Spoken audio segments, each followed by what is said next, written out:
Shalom bagimu yang diberkati dan dirahmati Tuhan. Kembali kita berjumpa dalam Renungan Pagi Penyejuk Iman. Tema pagi ini, Tuhan menopang hidupmu. Untuk pelayanan firman, mari kita berdoa. Ya Tuhan, kami bersyukur atas kehidupan yang Engkau anugerahkan. Kiranya kuasa Roh Kudus-Mu memampukan kami untuk mengerti firman-Mu hari ini. Di dalam nama Tuhan Yesus kami berdoa. Amin. Firman Tuhan 2 Tawarik pasal 22 ayat 11.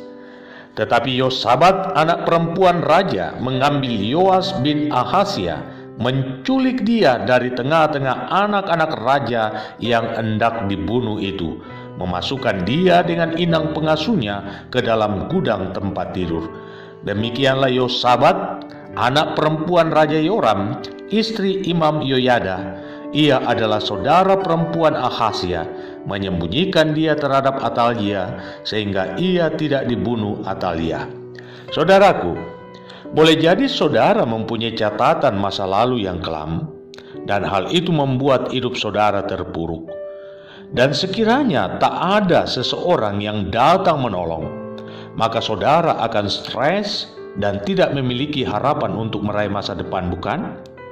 Dan jujur saya harus akui bahwa saya pun mempunyai catatan masa lalu yang sangat menyakitkan. Namun saya patut bersyukur karena saya mempunyai orang-orang yang begitu sabar membimbing hidup saya. Jika saya membaca kisah Raja Yoas, saya mau mengatakan bahwa betapa tragis jalan hidupnya sekiranya tak ada Yosabat dan Yoyada. Yoas yang baru berumur setahun itu, hidupnya telah diliputi kekelaman.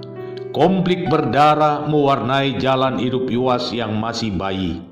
Ayahnya dan saudara-saudaranya dibunuh oleh neneknya sendiri, dan karena Yosabat dan Yoyada, maka Yoas selamat dari tragedi pembantaian tersebut. Yosabat dan Yoyada kemudian merawat Yoas seperti merawat anaknya sendiri, dan Yoas kecil dituntun dan dibimbing di jalan Tuhan sehingga Yoas menjadi seorang pribadi yang takut akan Tuhan. Saudaraku, saya sangat kagum terhadap dua tokoh ini, Yosabat dan Yoyada. Ketika Yoas kecil ada dalam bahaya, Yosabat dan Yoyada mempertaruhkan hidup mereka demi hidup dan masa depan Yoas. Yosabat dan Yoyada memainkan peran yang sangat menentukan untuk masa depan Yoas, dan tanpa mereka sadari, mereka sebenarnya sedang memainkan peran vital untuk menyelamatkan suatu bangsa, yakni Israel, yang sedang ada di ambang kehancuran karena ambisi kekuasaan seorang perempuan yang bernama Atalia. Tentu tindakan heroik dengan taruhan nyawa ini mengingatkan kita kembali kepada kisah penyelamatan bayi Musa di Mesir. Shifra dan Puah tidak hanya menyelamatkan bayi Musa, tetapi lebih dari itu telah menyelamatkan satu bangsa yang sedang ada di jurang kematian. Dari kisah ini saya hendak meneguhkan saudara sekalian, khususnya yang sedang bergumul karena diperlakukan tidak manusiawi. Sekalipun banyak orang yang berikhtiar jahat terhadap saudara, akan selalu ada orang yang berempati dan bahkan mendoakan keselamatan hidup saudara. Tuhan selalu punya cara untuk mengutus seseorang mengeluarkan saudara dari pergumulan yang ada. Ya, akan selalu ada Yosabat dan Yoyada yang diutusnya untuk menopang jalan hidup saudara, sehingga segala kepahitan yang ada hari ini pada akhirnya berubah manis di hari esok.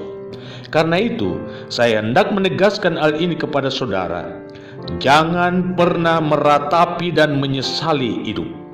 Yosabat dan Yoyada akan selalu ada di jalan yang saudara lalui. Dan yang pasti, Tuhan Yesus lebih dari Yosabat dan Yoyada. Dialah sahabat yang setia yang akan terus menopang hidup saudara. Selamat menjalani aktivitasmu hari ini. Tuhan Yesus memberkatimu.